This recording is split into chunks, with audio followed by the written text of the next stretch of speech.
I hear people ask all the time if producers actually need to know music theory. Honestly, the short answer is no, you don't need it. You can make great beats, chart-topping songs, whole careers without even knowing the difference between a major and minor chord, right? But here's the thing. Once I started learning theory, it felt like I unlocked a whole new level. Like I went from normal mode to Super Saiyan mode real quick.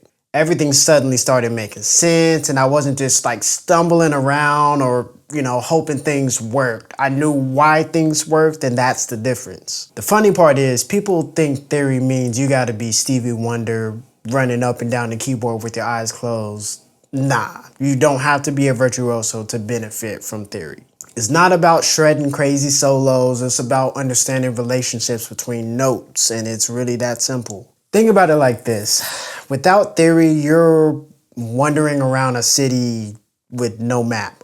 You might eventually find the pizza spot, but it takes forever and you might not even remember how you got there. With theory, it's like having Google Maps. You know exactly where you're going and you can get back there anytime you want. That's how powerful it is. So let me show you something just for an example. If I just played the melody from Phil Collins' Another Day in Paradise,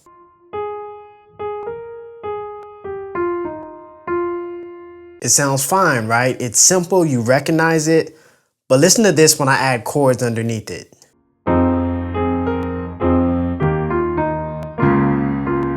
Now right away, it feels bigger, fuller, more emotional, and you can even arpeggiate it and even go further with it. And that's the relationship between notes: melody, harmony, rhythm. Theory is just the language that explains it all and why it feels the way it does. And the benefits go way beyond just making it sound nicer. Theory makes you faster. Instead of clicking around in a piano roll, hoping something sounds good, you actually know what scale or chord is going to give you the vibe you want. You also get control over emotions. You want dark trap?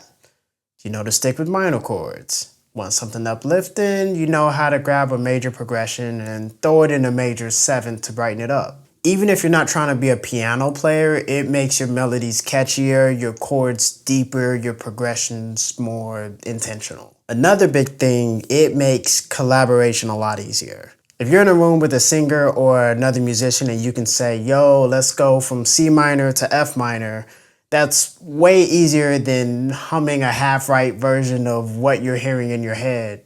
It's kind of like speaking the same language. Now, does every producer rely on theory? Nah. Take Metro Boomin, even Dr. Dre.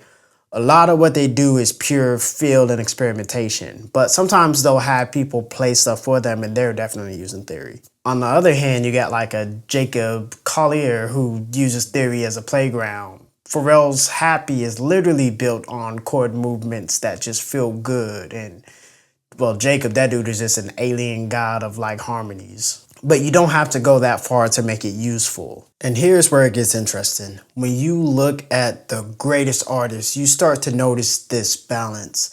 Next to Kanye, there was Mike Dean. Next to Pharrell, Chad Hugo. Next to Timbaland, Scott Storch, even Michael Jackson, the king of pop, was not sitting down at a piano playing scales.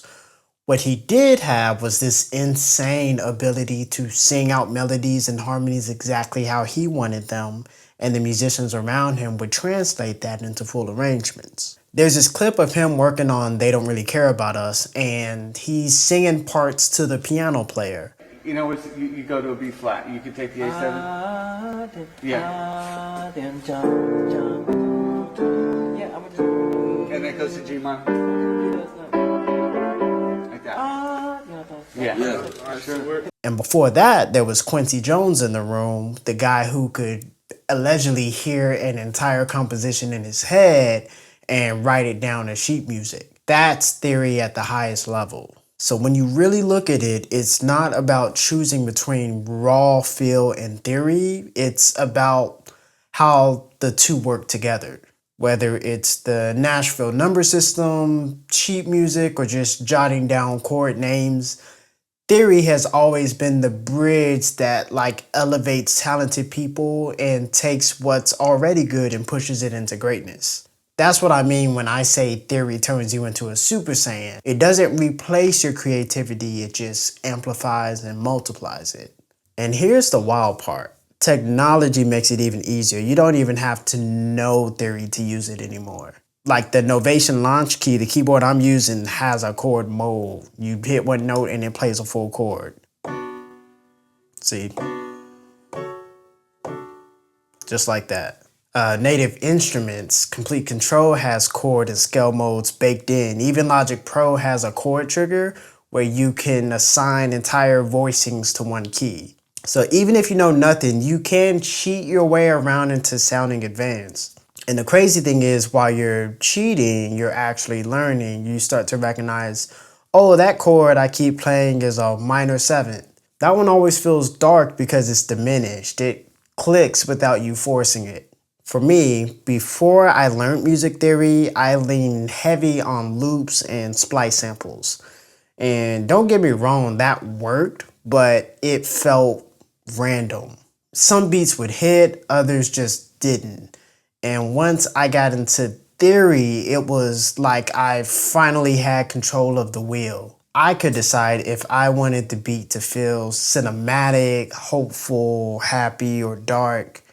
I wasn't relying on like happy accidents anymore. I was creating on purpose. It's the difference between microwaving a frozen meal and cooking something from scratch. Both fill you up, but only one gives you endless possibilities of combinations. I'm no expert, I'm still learning and I'm trying to expand my knowledge in music theory every day, and I feel like that's been my Achilles heel, but constantly I'm just taking it a day at a time and trying to improve. Do producers need theory? Not at all, but if you want to level up, if you want to just unlock that Super Saiyan tier, then yeah. And you don't need to be Stevie Wonder to do it. Just the basic scales, chords, progressions will change the game for you. And the tools we've got today make it easier than ever. That's how I see it. Some people cook up off a feel, and sometimes I do too.